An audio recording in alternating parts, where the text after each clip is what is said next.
What's up mga kadadods? So yan, meron tayong ituturo ngayon na simple tip tsaka tricks sa makaka-encounter ng ganitong problema, lalong-lalo na sa mga old units na sasakyan.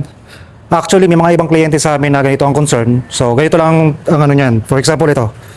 Itong pintuan na to, pag ino-open natin, yan, kusa siyang sumasara. Yan.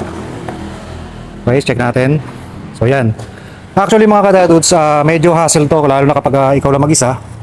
Then meron kang gustong ilagay ng mga gamit, may hinahakot ka din lalagay mo ron. Siyempre, once na umalis ka na tapos kukunin mo yung ibang gamit na gusto mong ipasok, kusa siyang sumasara. So medyo hassle yan. So ang technique lang yan mga kadadods, ito lang. Patayin tools ha. Ito. Adjustable wrench, yan.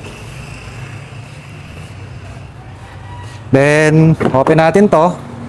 Then pihitin natin ng bahagya. Ito. Yan. Pihitin natin ng bahagya. Pataas. Again, bahagya lang. Kumbaga parang hihilutin mo lang. Yan. Then check natin. Okay.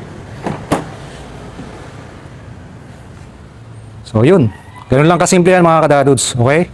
So actually mga kadadods, problema to ng unit ko na to. Apat yan. Apat na pintuan. So, ginawa ko na yung dalawa sa harap. So, since naisip ko na baka makatulong, kaya hindi ko muna ginalaw tong dalawa para at least may turo ko sa inyo. Okay? So, itong isa, ganun din. Same problem.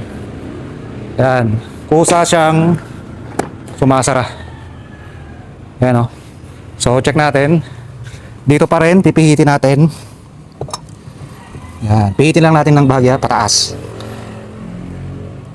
Ayan, huwag masyadong pwersado. Okay, so check natin. Sarado natin. Then open natin. Ayan, so isa pa.